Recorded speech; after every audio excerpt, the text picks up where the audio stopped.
What up? Welcome back to the channel. Today's bench. This week is a deload week, so we're doing a deload bench today. It's 50%. My deloads I always knock them down to 50% because my lightest training intensity is 65%. So I knock it below that. So I go 65% week 1, 75% week 2, and 85% week 3. And then week 4 is a deload at 50%. Today's bench is only 160 pounds.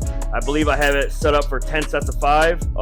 And it's just the motion of the bench. Getting under the bench, the deload, it sucks. Everybody hates deloads, but you gotta do it. You gotta deload. Deload 160, bench pressing, smooth, just stretching, getting the form. It's form lock, locking in that form. So I am familiar, but it's training. It's not a workout. This is training. We're training to be a better bench presser. So we knock it down to a deload, knock it down to 50%. We're doing a 160, 10 sets of 5, and then we have all the normal accessories, and nothing is like crazy, like working high intensity, high reps. We're just running the fucking motion to get the movements done. So we have we have shoulder press, side laterals, plate raise, tricep. We're doing it all. I appreciate you guys for watching. Bench day. Let's go. I don't care if it's a deload or a standard training day. It doesn't matter. I always hit the bar. I always tell the body what we're about to do. It's not wasting energy. If warming up is wasting your energy, you have a lot bigger fucking problem than you think. Warming up should not be wasting your energy. If it does, you're training wrong. Here we go. Let's stretch. I'm not. Ooh.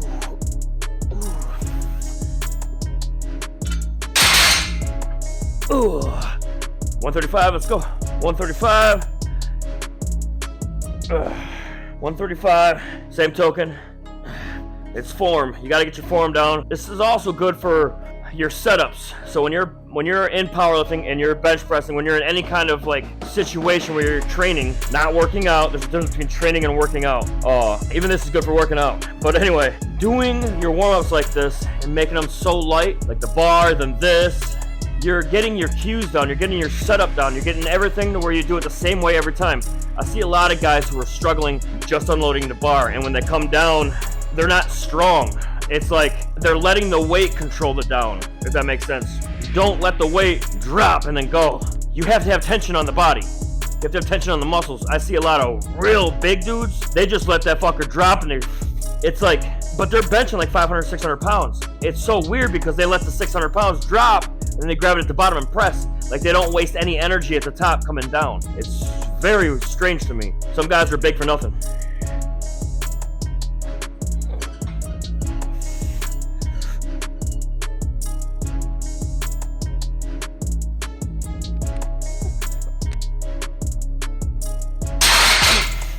I don't even think I'd be able to like drop the bar without tension. Anyway, it just feels like I'm gonna fucking get hurt. Like just letting the bar come down and like, no, I want to be like, boom. You know what I mean? I don't want to be like so weird. If you guys understand what I'm saying, let me know in the comment section. Technically, first actual working set weight right here, 160. 35, 45, 55, and 2 little baby plates. 160. This is our working weight as well. So I'm gonna go 160, I believe 180, 220. I gotta look at it again. It's over there. I know the top set of the warm-ups is gonna be 220.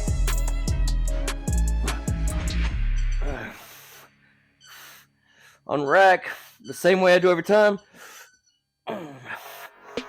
On the lats.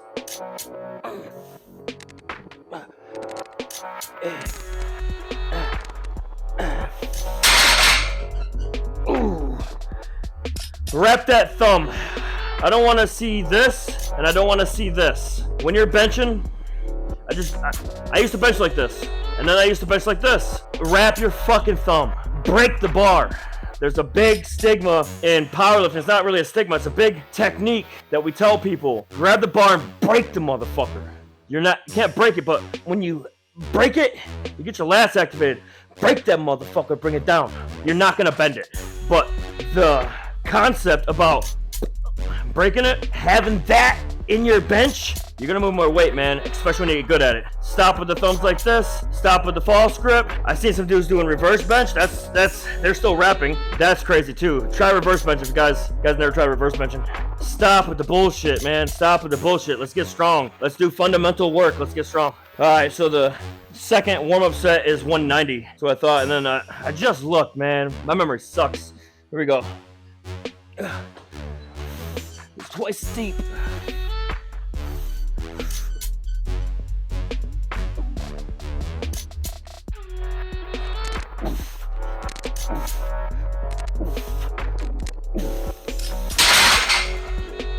Ooh, let's go. All right, top warm-up set, 220 pounds. There's tricks to being strong. Couple tricks. One of them is training wave periodization, meaning you're gonna wave your training every month. So a wave comes and then it goes down, okay? So week 1, train at a certain percentage, a certain weight or a certain rep scheme, whichever one is fine as long as you wave it. So rep scheme would be more reps would be less weight. So what you would do is more reps, and then as you add weight, you do less reps in your wave. So less reps is higher intensity, so your wave is higher and back down. Or you can do straight percentage-based training. That's how I do it. Week 1, I do 65% of my 1 rep max, in that block or the past block, because you got 4 blocks and you run another block. So whatever I max out in a block, I'll start week 1 65% of that. Week 2 will be 75% of that, whether it be bench press, deadlift, or squat. Week 3 will be 85% of whatever that is. Now, if you're doing bench press, squat, and deadlift, and you're doing 85%, some people find it easier to mix your percentages on that week. So like on an 85% week, not do 85% of squat, bench, deadlift. Maybe have that week be your 75% for something, and then the other 2 be 85%. Just it takes the total brunt of your central nervous system being taken a little bit off, so you can keep going. Me, I don't do that. I do 65% everything, 75% everything, 85% everything, and then I deload. And if you don't train hard enough during your 85% week, that deload isn't going to work. The deload is set up to repair the damage that you did in that 85% week, and then after the deload, you go right to 65%, back to the 1 rep max from the previous block. Wave periodization, 65, 75, 85%, then deload to 50% or 55%. That shit works. And if you haven't tried it, try it. Figure it out. If you guys need help, let me know in the comment section. 220, set of 5. Jump around. Jump around.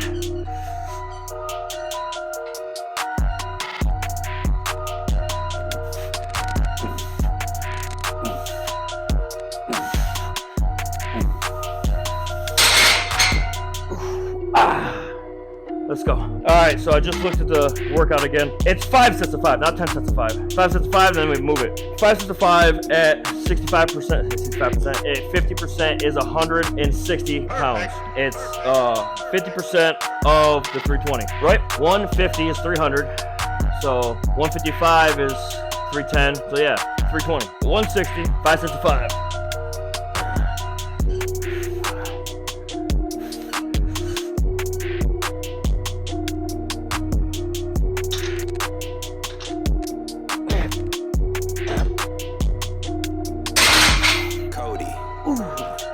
When your training gets to the deload and it's super lightweight like that is, try to explode from the bottom with power, not just move it and just be strong. I'm saying fucking go. Set number 2, 160. Try to make it light.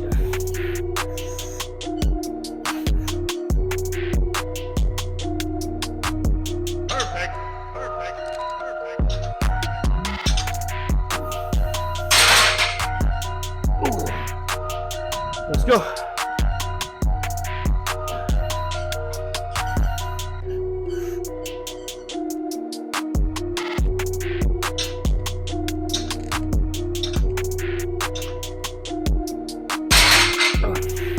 Oh. Was it one more? One more? I got another one after this. I had 2 more. Not 1 more. I'm trying to go through them. I'm trying to get through it. Problem is with this weight, I don't feel it. I mean, but that's what you get with a deload. You don't get the crazy intense, like, oh, and the pumps and all that kind of shit.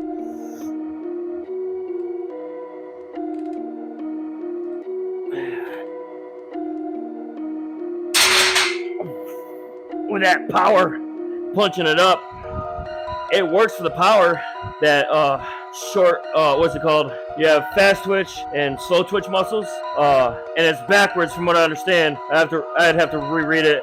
If I remember correctly, it's backwards. So fast twitch is not moving quick. That's your slow twitch fibers. And fast twitch fibers are like the ones that the fucking grind out fucking the deadlifts, all that kind of shit. Then you have density of muscles. So like I train strength, right? I don't do hypertrophy. Hypertrophy is the reason why there's different names of different styles of working out. You know what I mean? Hypertrophy, the pump sets, the swollen sets, all that kind of shit. You get that doing some powerlifting stuff, but I strictly stay to the powerlifting that I do. I don't know how to say it.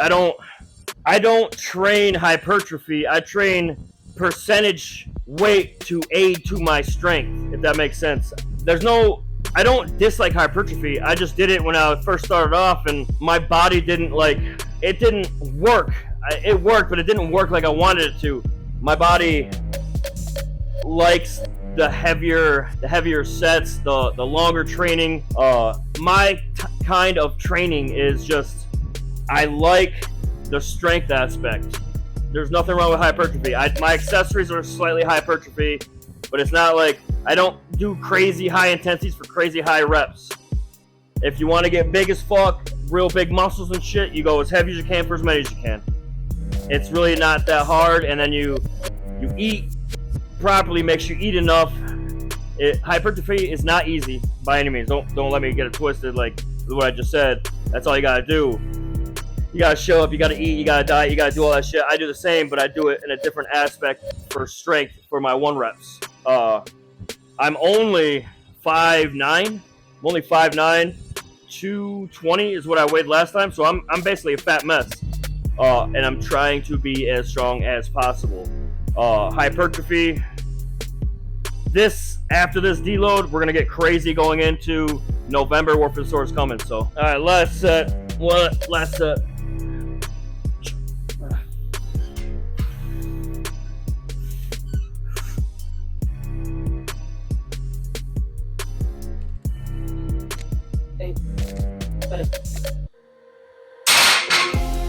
Oh.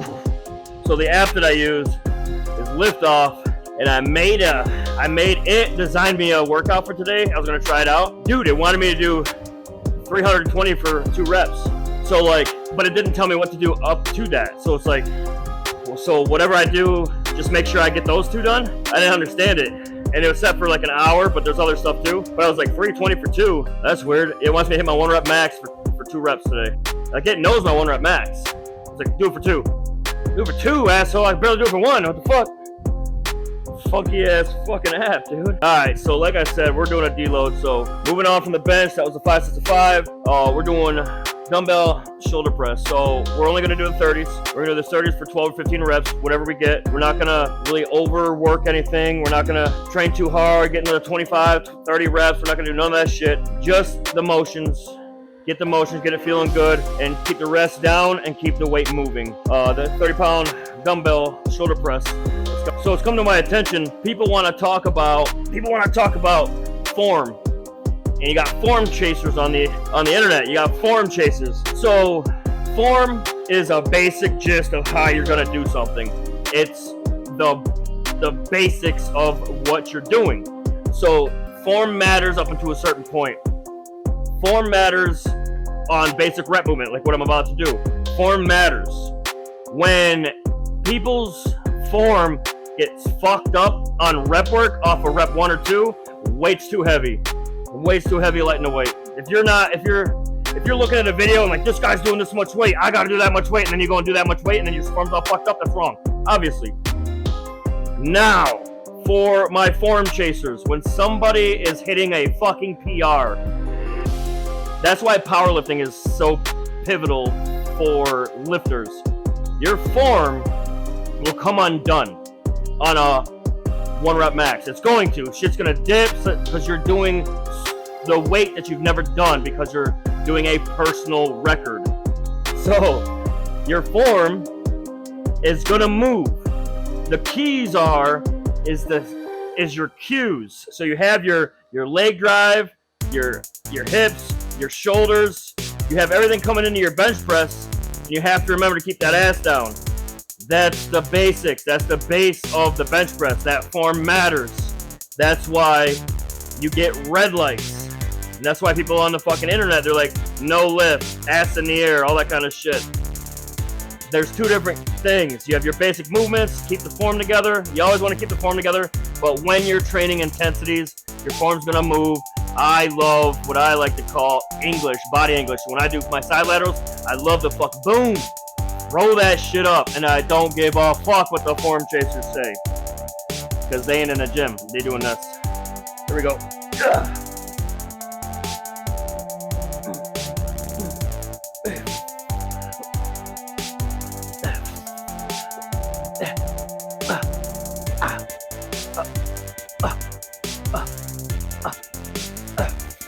Quick 15, moving on, we're doing 3 sets. All right, so people want to know progressive overload versus ritualized overtraining. When does pushing harder become counterproductive? Now, I do the weight periodization, which is the progressive overload, in a sense, on a weekly basis. Progressive overload versus overtraining. They're kind of the same if you don't deload. They're kind of the same if you don't eat. You're going to get out of both of them what you're going to get out of them. Overtraining, nobody's overtraining. You're not working hard enough to overtrain. Bottom line, you are working hard enough to overtrain if you're not eating. If you're not eating and you're training, you're not going to get anywhere at all. You're not even going to get cut, really. Like, you're not going to grow muscle to get cut. Think of your body as like a balloon, right? So think of your muscles as water, and your exercising is you putting water into the balloon. It's going to get up. It's going to get blown up. The water is your food. You're not going to get anywhere unless you turn that fucking food faucet on. You're not going to get anywhere. You got to eat. You have to eat. And if you're a new person and you've never done it before, you need to eat a lot. If you're skinny and you're trying to get big, eat a lot. And I'm telling you, eat 5,000 calories. Eat 5,000 calories. I'm telling you, eat 5,000 calories. Guys that are professional and have managed to get where they are on like moderate calorie intake, like 3,000 calories, they're probably juicing. They're probably got gear. They're probably running gear, and that'll work. If you are natty and you're not growing, and you're like, why am I not growing? Eat food, man. There's no such thing as overtraining. And the weight periodization, progressive overload, it all works. You're not going to overtrain. There's no such thing as overtraining. I know, because the only people that do overtrain are those fucking psychopaths that do like fucking, what is his name? The marathon runners, fucking David Goggins. That motherfucker overtrains. And he'll tell you there's no such thing as overtraining. Overtraining is when you start pissing fucking blood and black shit. That's overtraining. That means you're not staying hydrated. You're doing way too much. You're not overtraining. There is no such thing as overtraining.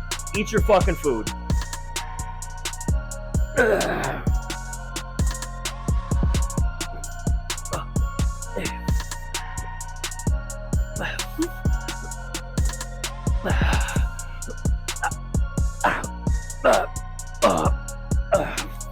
It's a deload week. 15 reps. All right. So lifters want to know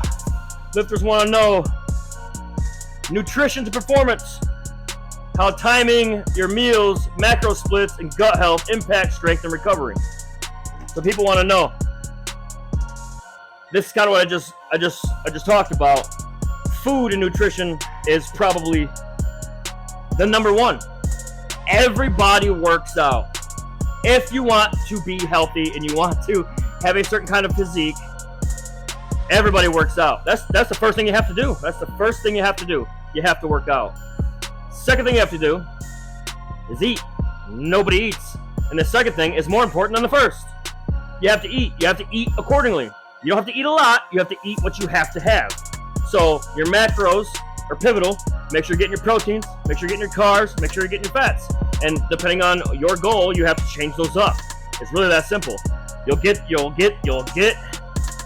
macros set up the way you need them. You can just do the math. What do you want? Do it. Make sure you're eating harder than you're training.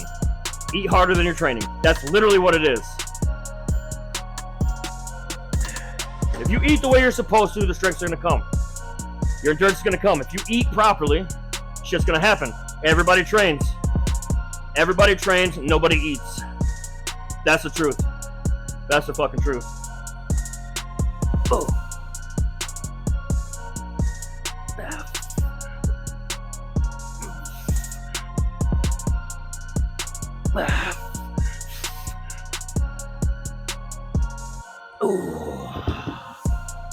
Moving on.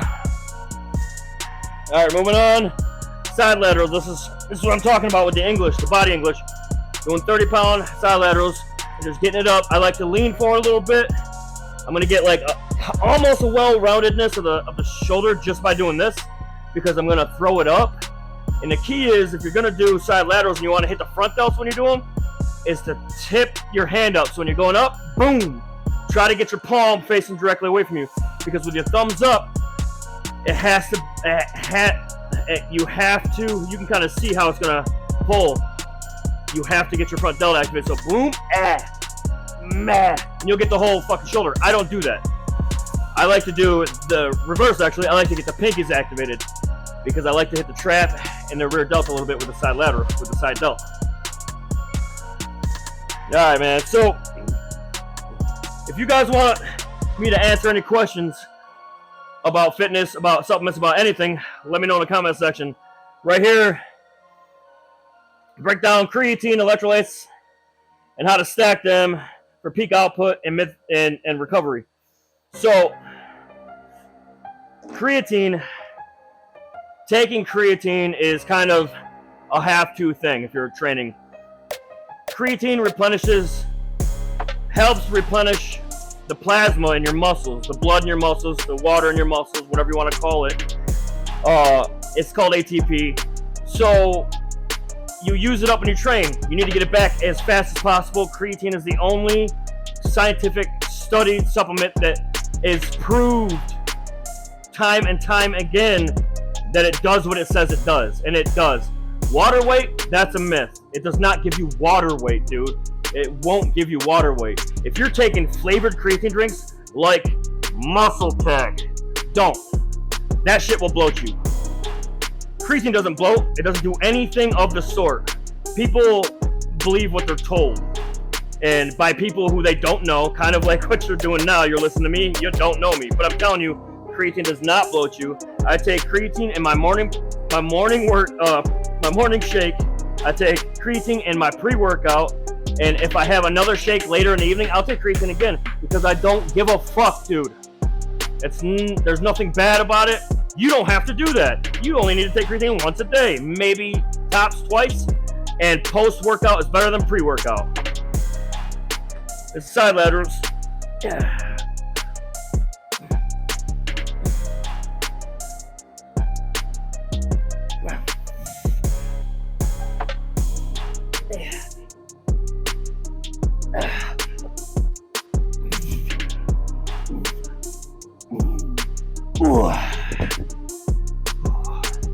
Here we go.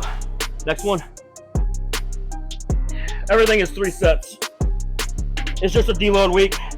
I'm literally just moving the weight just to not be sitting on the couch. It's a deload week. All right. The people want to know how to flip the switch, music, mental cues. How do you summon the strength? So, how to hit a PR? I've told you guys plenty of times. The way I do it, I systematically move the weight up, warm up 50, 60, 70%. Then I do 1 rep of 85% of whatever the goal is, whatever I think I'm gonna hit that day. Realistically, I don't have my head in the clouds. Realistically, have a goal, a realistic, obtainable goal. Don't go out there and do like, I'm gonna hit 500 pounds. I'm gonna do 85% of 500 pounds. That's not how it works. Have a realistic goal. Do your 50, 60, 70% warm-ups, 3 to 5 reps. If you're new, do 3. If you're kind of intermediate, do 5, 3 to 5. 50, 60, 70%.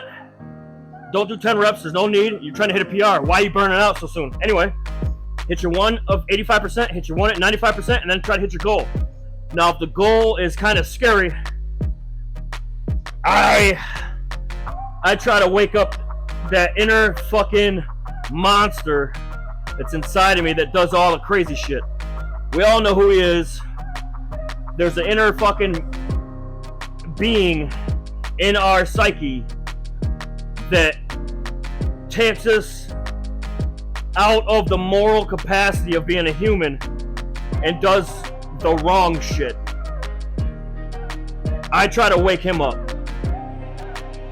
I don't give a fuck how that sounds. That's just what I do. That person, that thing, that being that's inside of me, I know he exists because I know what I've done in my time of being a man. I know there's a good guy and there's a bad guy. I'm not bipolar. I just know that when shit gets bitten, that motherfucker shows up. I don't want to be looking at that dude. I try to wake his ass up and then I fucking move the weight. Sometimes I move it, sometimes I don't. I still hit my 90% of that attempt regardless. And that's how I hit my PRs. Really that simple. Here we go. Side lateral.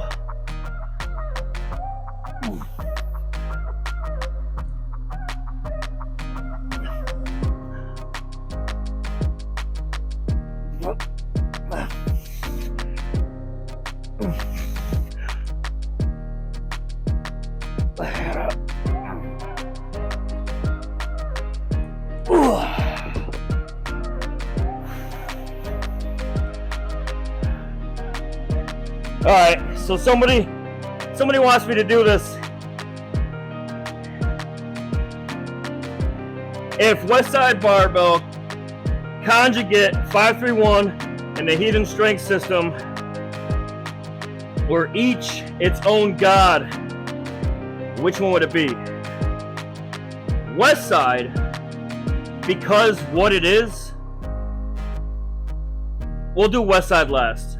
Let's see. Heathen Strength, my system, I would say my system would be Loki. My system would be Loki because it's so insane at the way things are done. It's like, it's a mixture of all of these put into one, so it's just fucking crazy. The 531 program by Jim Wendler, that I would probably say would be, I think the 531 would be Thor. I think the 531 would be Thor. So it's a staple. It gets the job done. You will get your results out of it. You will hit PRs. You will do all of those things that you need to be done. You can get done with the 531, bar none. You read the program, you follow the fucking, there's just this, do this, and it happens. Westside Barbell Louis Simmons system is conjugate. 531 is conjugate. So there's no conjugate system. They're all based off of conjugate. But Westside would be Odin. Westside would be Odin because it was the first of the best. Everything else is based off of it. We wouldn't have the rest without Westside. If you guys want to know what the Westside Barbell is and you're not sure, man, check them out. Search them up on your platform, wherever you're watching this at. Look up Westside. You can get the template for free. Follow it. Do as it says. And get your gains. Left set.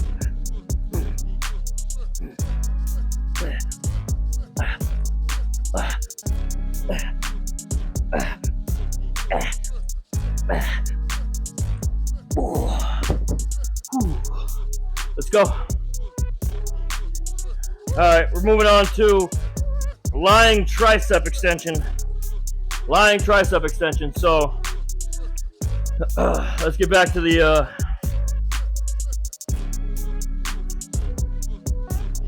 setbacks and rites of passage. What does the iron teach when it breaks you?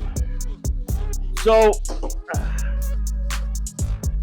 the iron will always win if you test it. If you test the iron too much, you will lose. The iron, when you notice something hinging up, you know to back off. The iron is the boss. The iron tells you. You don't tell the iron. I don't give a fuck how insane. Go ahead and one arm curl a 400-pound deadlift bar. Go ahead and one arm curl a 400-pound deadlift bar. The iron's gonna win. There is reality in the aspect. You do train at fucking 45, 55. There is training like that. There is. You can train like that. The iron will win in the end of the day. You will get what you get, but if you push too hard, it will break you. That's why people tear pecs. That's why people tear biceps. That's why people fucking tear their hamstring, their quads. That's why that shit happens. So, the iron is the boss. Listen to it. Do what you're supposed to do. Do your programs. Train respectively. Remember, the iron tells you what to do. So if you can, keep going. If you gotta chill, if you gotta fucking chill back a little bit because you got an injury coming in, take your time. This is not a marathon. This is not a fucking sprint. This is a marathon. Let's go. Same weight.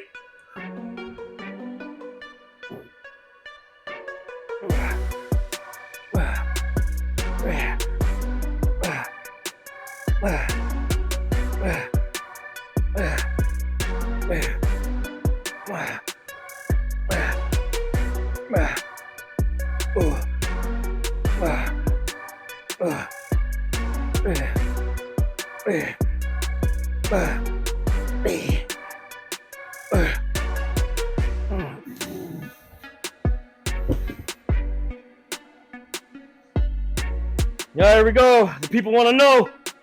The people want to know. What's my opinion of the deadlift? Sumo versus conventional versus trap bar. They all have their place. Let's get this right out the rip. In powerlifting, I believe conventional and sumo need to be their own division. I don't give a fuck what you say. Other than that, sumo, hamstring, quads, adductors, conventional, quad dominant, low back, glutes, trap bar. Basically, it's like if you guys are familiar with a box squat, it's pretty much the box squat of deadlifts. It's like you don't get as low unless you have a low handle hack squat. You'll get as low, you can overload them. It's great for overload.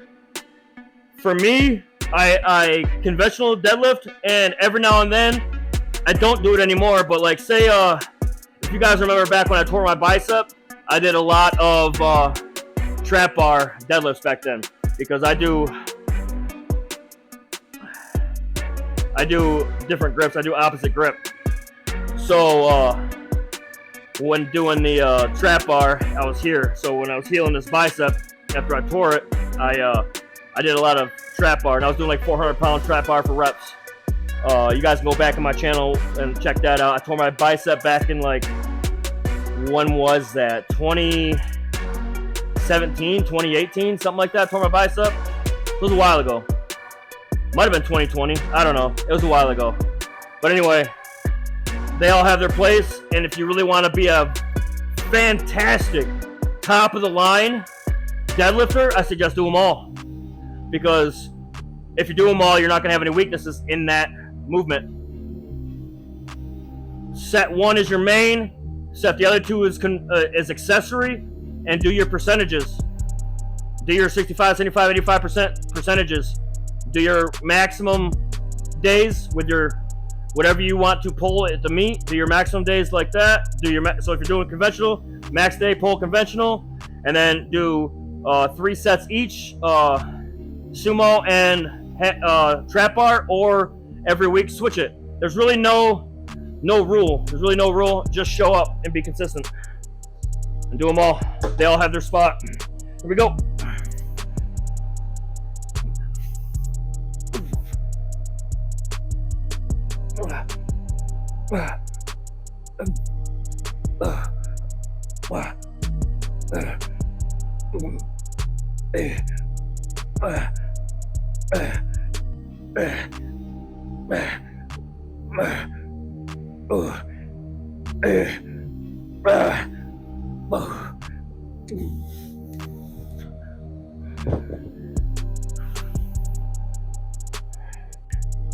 All right, people want to know.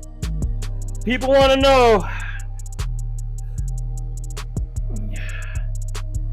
How does the iron become your therapist? How does the iron become what helps you in life?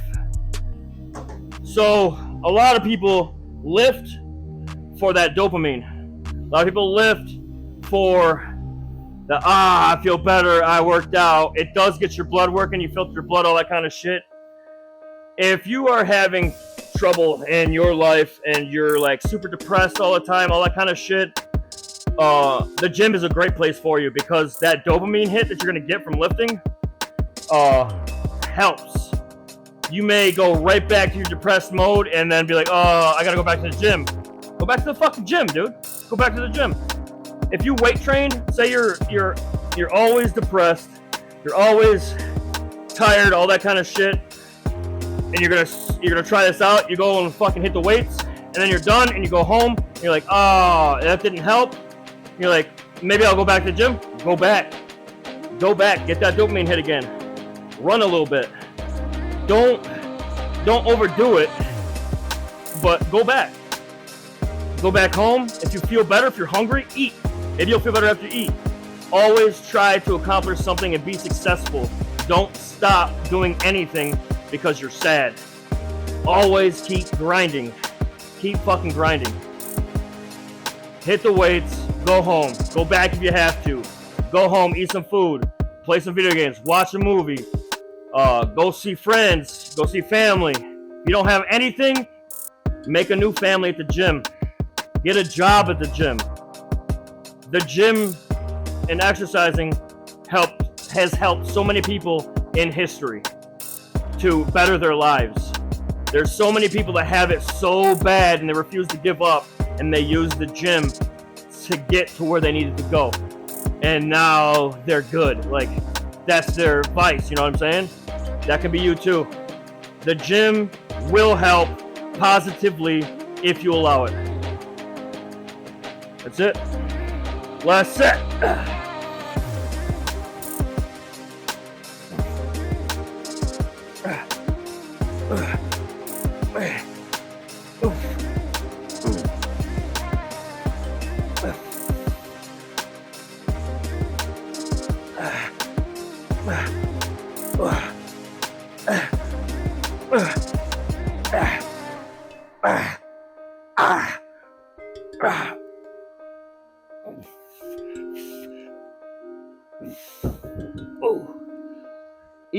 Easy deload day. I hope you guys found the questions entertaining. I hope you found some substance in those questions and the answers that I gave. We'll keep doing those. Let me know in the comment section if you want me to answer a question. Go ahead and ask me. That's it for today. Appreciate you guys for watching. If you're not yet, sub to the channel. Follow me along on all my social medias, and I'll see you guys on the next one. Appreciate you. Later.